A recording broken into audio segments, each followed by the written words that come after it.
acceleration, rate of change of velocity, rate of change of velocity। ये अल्फाज इतने खूबसूरत हैं कि तकरीबन हर स्टूडेंट्स को याद होते हैं कि एक्सेलरेशंस की डेफिनेशंस क्या है, rate of change of velocity. लेकिन जब कभी उनसे पूछा जाता है कि what do you mean by these wordings के rate of change of velocity, तो फिर देखा जाता है कि वो मम हो जाते हैं, मीन चुप हो जाते हैं। इसका मतलब है कि इन अल्फाज का उन्हें पता नहीं है, इसलिए मैं उसका मतलब लिखता हूँ। इसका मतलब क्या होगा? That is change in velocity in 1 second, change in velocity in 1 second, this is what we call accelerations। अच्छा, अब velocity vectors quantity है और उसका rate of change भी यकीनन वेक्टर है, और चेंज करता कौन है velocity को? यकीनन फोर्स का ये काम है कि वो velocity को चेंज करेगी। तो एक्सेलेरेशन जो प्रोड्यूस होता है उसकी डायरेक्शन हमेशा फोर्स के अलॉन्ग होती है, या change in velocity delta we के अलॉन्ग होती है। तो ये थोड़ा सा बात मुश्किल हो जाती है, इसलिए हम डेल्टा वी की डायरेक्शंस की बजाय, ये आसान बात है कि आपको याद हो कि एक्सेलरेशंस की क्या डायरेक्शन होगी, जो अप्लाइड फोर्स की डायरेक्शन होगी। फोर्स ही वो एजेंट है which causes change in velocity या which produce एक्सेलरेशंस।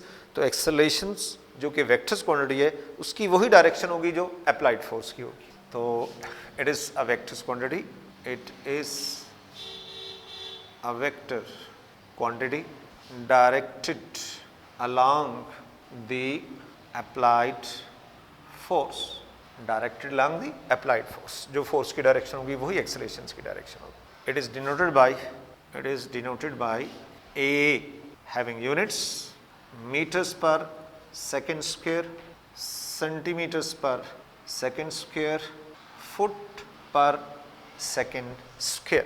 These are the units. There are two types.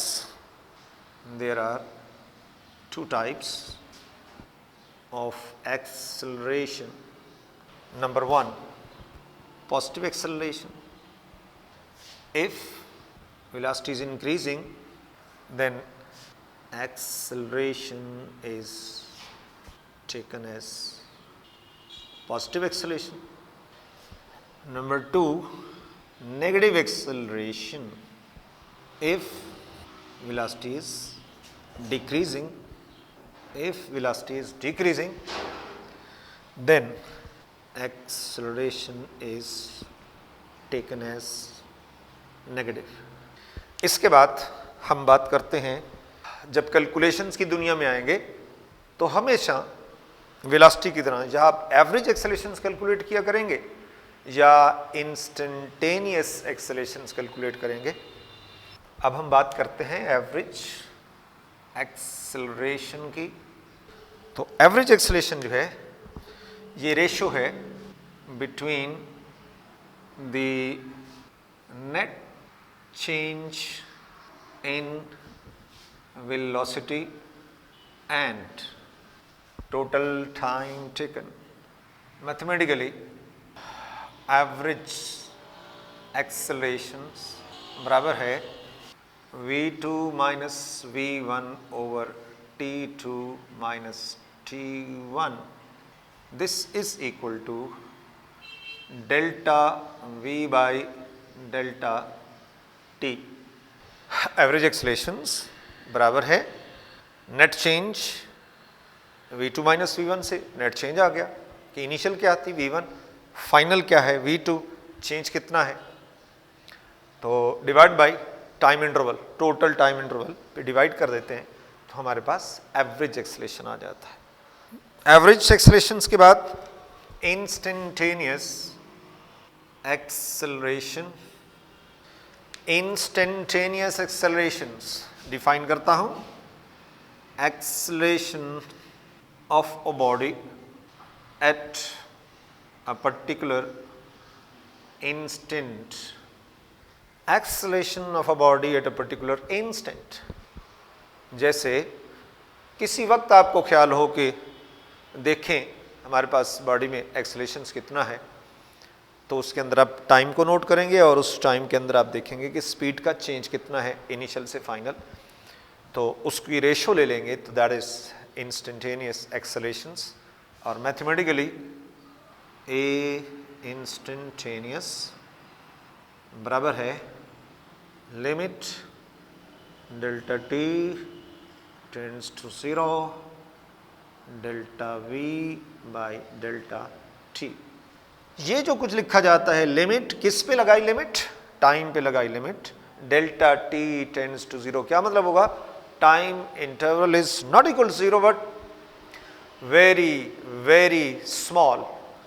इसमें डिफाइंड नहीं है कि हम माइक्रो सेकेंड्स को इंस्टेंट कहें या नैनो सेकेंड्स को इंस्टेंट कहें या मिली सेकेंड्स को इंस्टेंट कहें या इवन सेकेंड्स को इंस्टेंट कहें, तो ये मैन टू मैन वेरी करता है। एक लेमैन तो सेकंड्स में भी बात नहीं कर सकता, वो तो कहीं मिनट में जाके टाइम मेजर करेगा, जबकि एक जो स्टूडेंट है वो अब मिली सेकेंड्स और माइक्रो सेकेंड्स के अंदर अब जो है वो बात करता है। तो इसलिए ये वेरी करता है। कंडीशन बहरहाल क्या है? Should be very small. इसके बाद uniform acceleration, uniform acceleration define करते हैं। If there is equal change in velocity in equal intervals of time.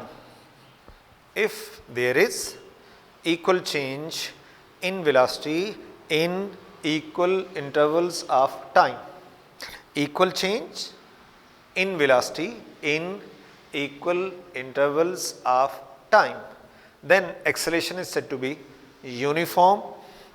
Or under this condition,